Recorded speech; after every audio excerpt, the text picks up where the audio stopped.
everybody. It's Matt Scott with MJS Properties. Just want to bring another interesting topic to you. A lot of discussions been going on about the real estate market, essential services, safety, what's going on in real estate, open houses, stuff like that. And I got my man, Robert Glenn, Toronto real estate agent. Robert, tell us a little bit about yourself. Hey, thanks for having me on, Matt. I really appreciate it, man. I'm a realtor in Toronto. I've been doing this for a couple of years now. I'm also a paramedic that's been working for about 12 years. I did a career switch, and now I'm doing the real estate thing, loving life. I'm glad to be on your show, man. Hey, man, thanks for doing this. I've been thinking about this for a while, and I'm like, it's just so much information out there that people are looking for, and I'm glad you were accepted to do this, man. And you just bring some value to people. And wanted to touch base. You said paramedic. So what's going on right now? Like, you still working a lot? Is a lot of hours going on? Definitely. So basically, yeah, it's a crazy time that we're living in with this whole COVID thing, coronavirus.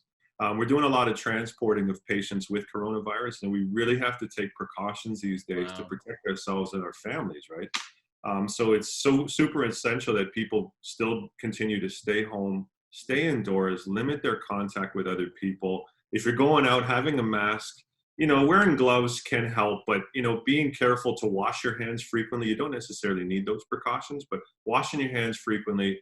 Thank you to everybody who is doing their part, because it's really helping us first responders out there deal with this COVID, deal with these transports, and we really appreciate it. We hear you. We hear your support that you're giving us. We hear people that are in their apartments cheering at 7. No way. So you're actually having people like cheering as you're driving down, or like taking? Totally, yeah. So on Queen here in Toronto, on Queen Street and on Bloor Street West, we're hearing as we're driving by people banging their pots and pans, screaming out their windows. So we definitely hear you.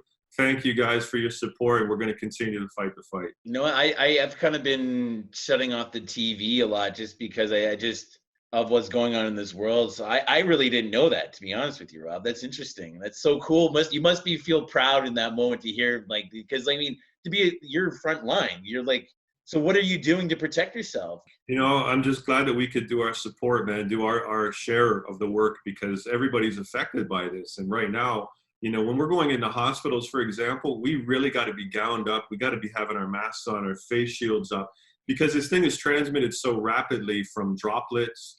So just by speaking, you emit droplets from the air.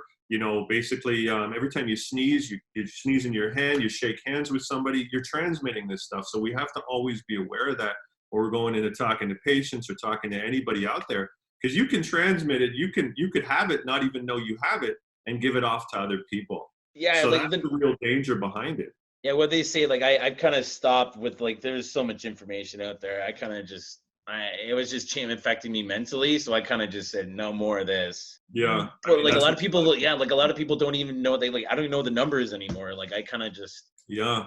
Well, the funny thing is now what we're seeing is we just hit over 1.2 million global cases. Okay. And the mortality rate used to be in the 1% to 2%. But now, surprisingly and sadly enough, we're up over almost 5.7%, almost 6% mortality rate from this. So being cognizant, being aware, I know it's constantly in the news, and it definitely keeps coming back.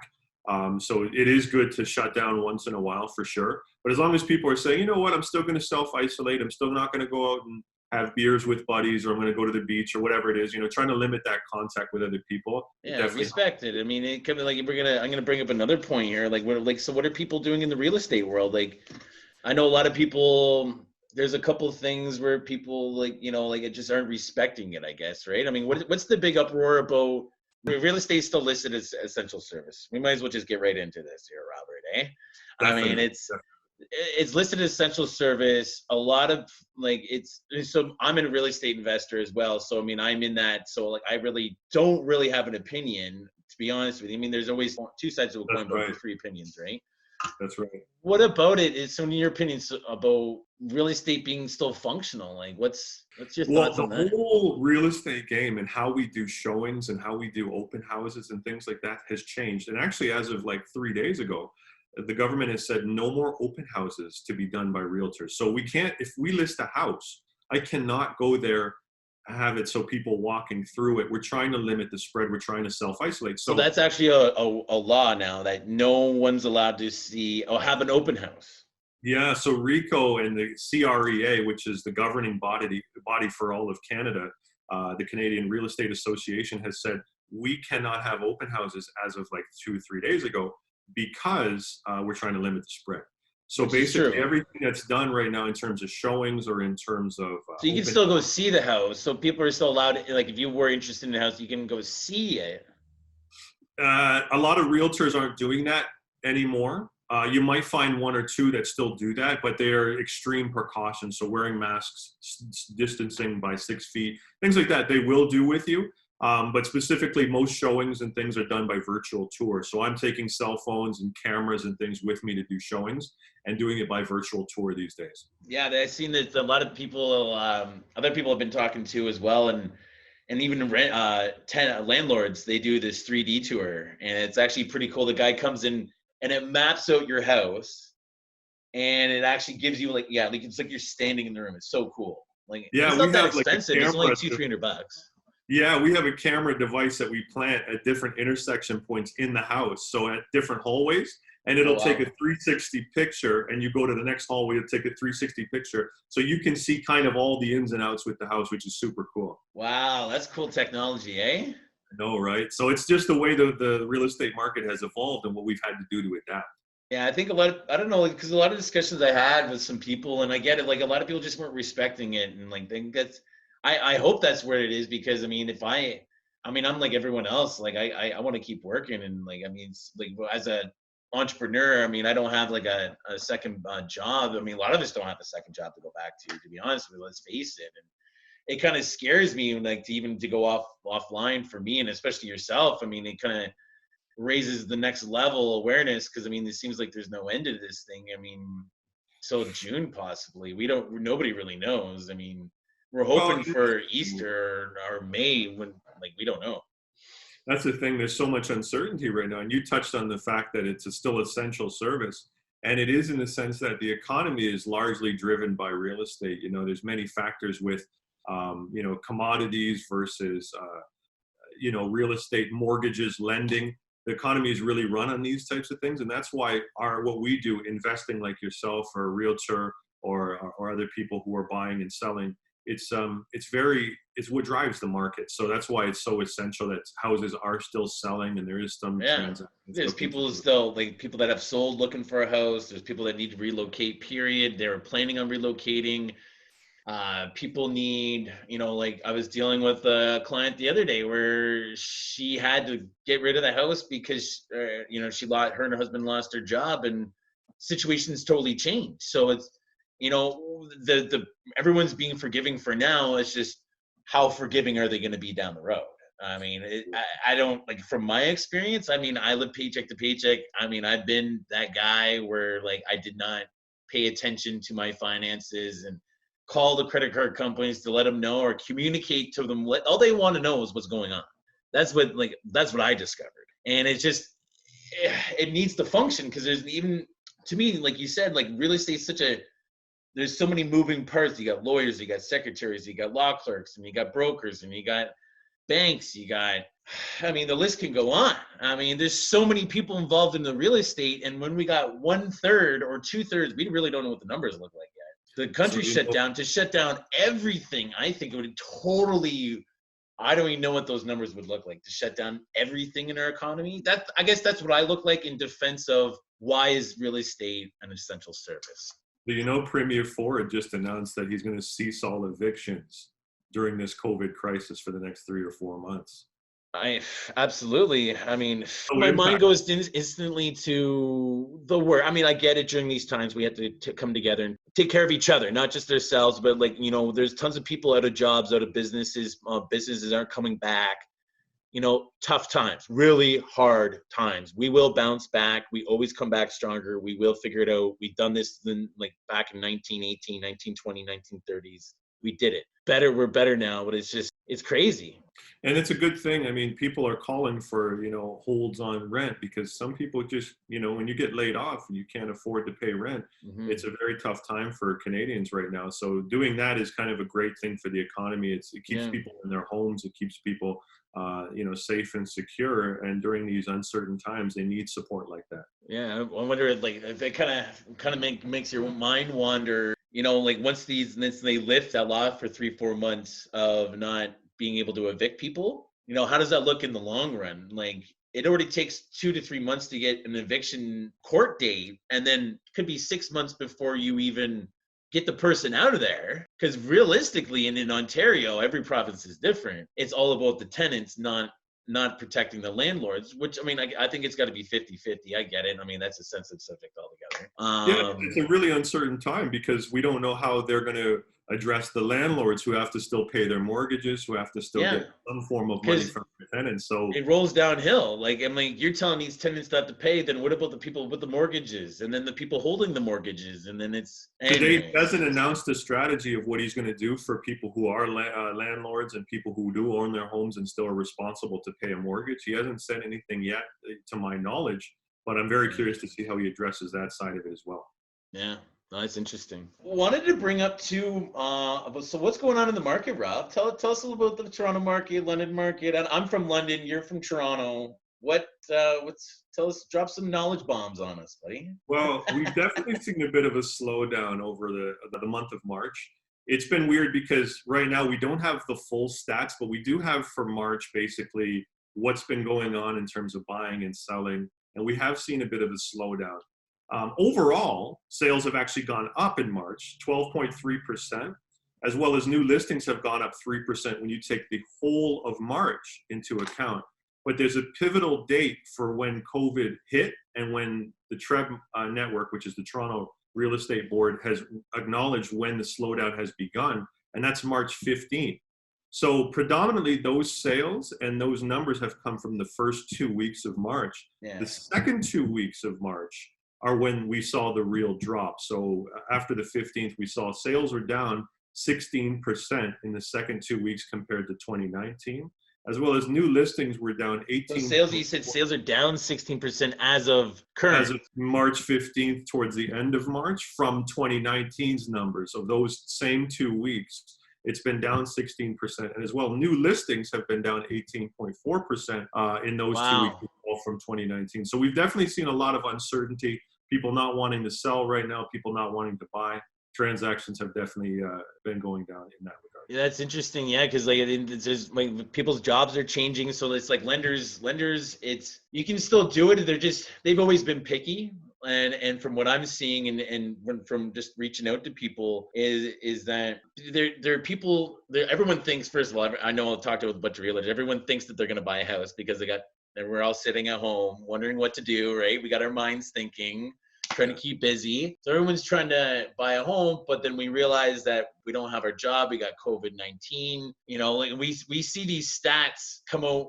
Like when we see the stats, it's just like working out. We don't see the results till down the road. So I mean, to see it's very awesome to see those stats, but they're unrealistic based on the COVID-19. What you're saying is this: we haven't really fully seen the effect of the market. It's kind of, I guess, like what price range is still selling? I guess you're getting my mind going here. I know it's so much stuff to talk about, really, because I mean, we're living in history right now. We're living during these times, and we kind of have to crystal ball it or try to predict where the economy is going to go in 3, 6, 9 months if this thing sticks around. So when you're asking, like, what are prices doing? Well, they're already starting to level off a bit because of the uncertainty. The stock market has seen a change. The job and unemployment rate has seen a drastic change as well. And so people are seeing these numbers and they're saying, you know what, maybe it's not the best time to be buying right now, or maybe it is because we've already seen a decline, and they're predicting maybe they come out with some sort of action plan to help stimulate the economy again. Maybe we see a complete recovery. So it depends on kind of how the buyer, in the case of buyers, it depends on how the buyer perceives the market to go right now. So it's a really weird time. The mortgage side it's interesting because we're lending so much money. I mean, that's a whole different discussion. I think on the money lending side alone, I don't know how that's going to look. I mean, so much of the Well, excess money's been dumped into our economy right now. And the anyways, but reality is we're over leveraged as a nation. We've been in a bubble for years and years and years. And right now, when people start going out of work, there is a legitimate risk to the economy when that happens. You know, if people are not making that money and they have mortgage payments or things like that, there is a lot of uncertainty when it comes to leveraging. Now, the great difference that we have now versus some of the economic crises we've seen in the past, like the recession of 2007, 2008, the Great Depression back in 1929, is that we have preventative measures in place that the government has introduced for us, like things like EI, for example, things like 401ks down in the US or RSPs in Canada and pensions, things like the Emergency Action Plan that they just introduced. And I think it takes effect, what's today, the 6th? I think it actually takes effect today, that may restart the economy it takes in a positive today. direction. So there's a lot of things that we could be seeing in a positive direction to help this recover. It's just a matter of where it's going to go. And right now we're unable to tell because we're living in it. Yeah, because like right now in the London market, I mean, you can maybe like reflect on Toronto and London as well because I'm what I like from my discoveries from real estate agents is they're I guess the starter homes, like the first time beginner 2 to 400 range, will always be like the cheaper end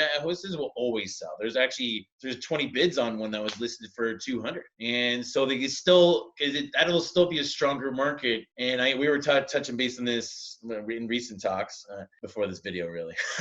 Yeah, there's so much dialogue, right? And it's just like, the higher prices, like you were saying, like the $1 million, $500,000, you're going to see a slow off. Like reflect on that a little bit. I mean, it's definitely. So the lowest supply that we see, at least in the Toronto market, is the 4 to 550 range. So 400,000 to 550,000. That's where most typical first-time home buyers are going to be drawn to. In Toronto. In Toronto. The market for, I think in London, is the $200,000 to $330,000 range for first-time home buyers. And those are typically the lowest amount of supply that we've seen, which is obviously going to generate the greatest demand. So the chances are we're probably going to see consistency across the board for houses in that price range or condominiums in that price range. But when you get to the more expensive housing and the different weight classes of houses, mainly in Toronto, the $800,000, $900,000 plus range, we may see a bit of a cool down from that, more so than we would for first-time homebuyer houses. And in London, I think it would be closer to the $600,000-$700,000 plus range for London. Yeah, up there 5. It's always kind of been slow, but like people are going to rethink about upgrading more or less. Like for when I like that price range, $500,000 and up. People won't be upgrading as much. People are reviewing their budgets. Like their situations are changing. To me, like as we tighten up things, I mean, who knows what direction and how long this goes for. I mean, like I think it's like really going to affect even the people that have the savings and are okay now. You're going to, in a matter of months, you're really going to. Well, you and your team must see that, for your investment side of it more than anybody, because, you're picking properties and you're helping people out who are looking to downside predominantly. They're not looking to maybe get into bigger and more robust houses. You're really helping a lot of people in that regard. So I'm sure you see that more than anybody. Yeah, absolutely. Right now, and to touch base on the real estate side, things are still moving, and it's going to be like the rentals are a big thing right now, and the real estate to own is rental properties. Even with everybody's situations going on, people are getting money, people are getting funded. It's just about to me, it's about communicate with your tenants, to communicate with your landlord, just create a plan. It can be figured out. Don't try to hide from people. That's when situations go sour. I mean, a lot of lenders are holding off right now just because I use other people's money and teach them to be the bank and keep them in motion. So a lot of lenders just holding onto their money until we come back online, until the economy starts functioning again, because we really don't know what the whole trend is. And I mean, like there's a couple of situations I dealt with the other day where literally the lady just she's moving in with her boyfriend because she lost her job. She lost his job, and they just don't want to float the house anymore. We're going to see a lot of stuff happen, and even downsizing, helping other people. Like give it a couple months, but it's not like anybody can do anything right now. And that's where I am more or less just about helping the people that really need the help, and want to just get them out of the tough situation that they're in. So it hasn't affected my side too much yet. The further we go in, construction is slowing down, as we know. So, I mean, there's not going to a lot of that going on. And just the timelines, you don't want to be taking over these houses and floating this cost because everything's margin based, right? So you just got to be smart with your purchases. Flipping is always going to be a thing, I think. Depends on what pricing you get it for. There's huge advantages right now to buying too. Like mortgage rates have gone down drastically over the last couple of weeks. So people looking to get into houses still, great time in terms of rates. I mean, you're going to save thousands of dollars a year just because of the decline in the percentages, which is fantastic. So there are some positives, but I do agree with you in the sense that over the next few months, that's when we're going to see the biggest impact in the real estate market, when savings start to dry up and people have been out of work for a bit. My thoughts are with everybody who's been affected by this, and please take advantage of that Canada Emergency Action Plan that they've introduced. Apply for EI if you need it. Apply for this plan if you need it, because it's really going to try to help the economy in the best way. Yeah, and it's interesting, even like the kind of, when you're talking about stocks and investment versus real estate, like it's hard to compare the real estate because it's so, the stocks are really unpredictable. The stocks are up and down. Definitely, stocks and real estate, oh my goodness, are in like two different worlds. So it is the same similar principle, but yeah, real estate has been much more consistent, gradual paced industry, a lot safer of an industry to get into, in the sense of, like, you buy an investment, you hold it for 20, 30 years, you're going to see a return. Statistically, you're going to see a return. Yeah, stocks, obviously, depending on which one you invest in, could be a lot different. Yeah, so like, how did, like, the market changing and like comparing stocks to real estate, so it's more of a steady incline, as you mentioned, versus the stocks, and it's not, real estate not as volatile because everyone needs to live, everyone needs a house. So real estate investing is more secure. Statistically, yeah, we're seeing a lot more security when investing in things like real estate. First of all, it's a structure that you can live in and you can enjoy. It's not like something, it's like it's a tangible asset versus a stock that you invest in, and you hold a stock in a company, but it is so volatile in the sense that it'll go up, it'll go down, market fluctuations. Real estate will see that too. But it's four walls. It's something that you can see. But not drastically, because like when I think about it in my head too, and when I talk to other people, we automatically think of the worst. So it's like when we say drop in, like plummet in like the real estate is going to plummet. I don't think it's going to plummet because London is a stable market. London was behind, and we're just going to see less overbidding. And like you said, it was kind of shifted. So now you have no inventory and excess amount of people versus limited amount of qualifiers and less inventory coming in. So it's kind of shifted, but it's still staying strong. Yeah, so that's exactly it. So right now, to touch on your first point, real estate, yes, it's not subject to the same level of volatility. So if there is a downturn, which does happen in real estate, it's not nearly as drastic usually as a stock. When you talk about, say, the market, what's happening right now, there's less houses that are going up for sale, but there's also less buyers. So it's kind of a decrease on both sides, and who will prevail on that will ultimately determine what market we're entering into with real estate, whether it becomes a buyer's market or it remains a seller's market. We have to track that throughout the next couple months, and then we'll be able to see the statistics after that. And basically, it's anybody's guess at this point of which way it's going to go. So it's interesting. So I guess wanted to touch base, like a couple of things here just to wrap things up. Like, so in your opinion, what should people be doing right now and thinking about for down the road? Is like, what are your thoughts on that? Well, I would say it really depends. When it comes to real estate, it depends on where you're at with real estate. Do you own your house? What are you using that house for?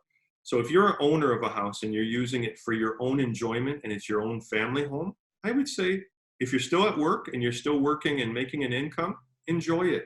Don't make any drastic moves at all. Just, enjoy your home.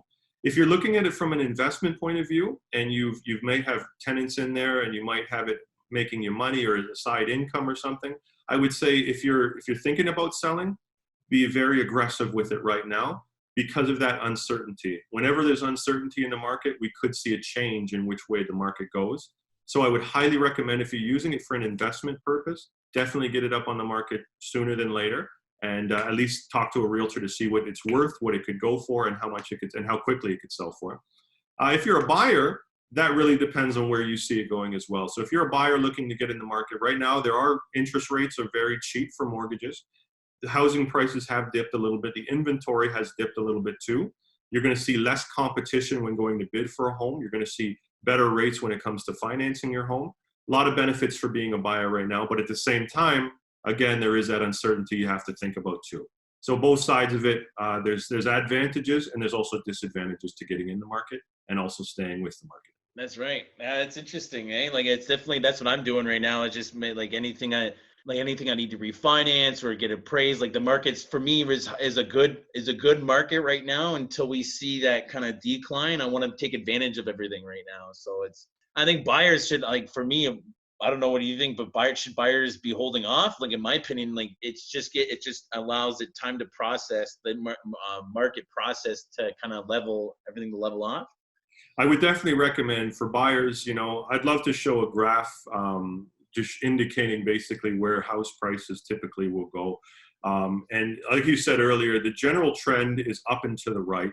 But we have little miniature markets that last 7 to 10 years. We go into buyers markets, we go into sellers markets, we go into buyers markets, we go into sellers markets. It's been a constant pretty much since we've been recording real estate prices. So for buyers right now looking to enter the market, you might be able to find some savings if you were to wait a month, 2 months, 3 months when looking to enter into the market, because we do follow that short-term trend. And where it is right now, it looks like it's going to enter into a buyer's market at some point. We don't know when. That could last months, it could last years, but it'd definitely be advantageous to at least assess the market maybe a month, 2 months, and go from there. Yeah, that's great advice, man. That's what I'm planning on doing. It's the unknowns, and it's you never know where it's gonna go. Oh, it's so uncertain right now, man. And definitely it's tough to say. Tomorrow they could come out with a vaccine or they could come out with some sort of treatment for this and we see a full recovery. Hope so. Or it could drag out over, a few more months or maybe even longer. And, the uncertainty continues. So only time will tell. But, if anybody needs anything out there, please, reach out. All my friends, my family, even if I don't know you, please reach out if there's anything that I can share. And I'm sure probably the same with you, Matt. If there's anything. Absolutely. And it's just more than just like, advice on real estate or anything. I think it comes down to, like, during these tough times, a lot of people that are alone too, right? I mean, I'm all alone. I don't know about yourself, Rob. I think you got a wife and everything at home. And, my heart goes out to the guys that are alone right now. I mean, it's not, you can be in your head, and it's just simple conversation can change someone's day, man. It's just getting out and like getting out for exercise, if you got to go for a run, or at least not to parks or not to public areas, but at least for a run, some form of exercise is huge. Picking up the phone, talking to friends and family is definitely huge for your mental. Make sure you take care of yourself, because right now humans, we're social creatures, right? So being able to talk to people is definitely going to get us through this. Absolutely. Well, I appreciate your time, Rob. So how do they get a hold of you for more information? So the best way for me is through Instagram or Facebook. It's Robert Glenn Realtor on Instagram, and you can do the same with Facebook too. Robert Glenn Realtor, very simple. There might be something below here for that, but yeah, I it's had just dreads in there. I saw the picture with the dreads at one point. Yeah, I had long dreads for a long time, and I was like, you know what? It's getting too crazy in the summertime, especially. I was like, you know what? It's time to go. A lot of work too. They're maintenance it too, don't you? It's a journey for me too. I was going through a nice period in my life where it was like, I'm going to just grow these dreads, to travel, experience the world, learn so much, and that was part of that. And I said, okay, I learned what I needed to learn, chopped them off, and now I'm ready to go. So. Yeah, you can get a hold of me that way, and same for you, man. I really appreciate you taking the time out to interview and talk about this stuff, because people need to know this, right? All right, Robin, thank you I wanted to thank you again for doing this and answering some of my questions, and just to provide clarity for the people. And if anybody out there is looking for further information, we'd love to get people interactive on this channel or wherever you see this. Just reach out, just throw comments below, hit the smash like button, subscribe. We're going to include Rob's YouTube channel. I'm going to have my YouTube channel and everything. Rob, give us a little exit, hey, hoorah. Let's hear it, Rob. Hey, thanks, buddy, for having me. I appreciate it. It was great topics to talk about. Anybody that needs anything, please reach out. All right. Well, you heard it from Rob himself, and obviously me. I can talk for hours. But anyways, hope everyone's being safe. And Rob, you be safe, and we'll talk to you soon.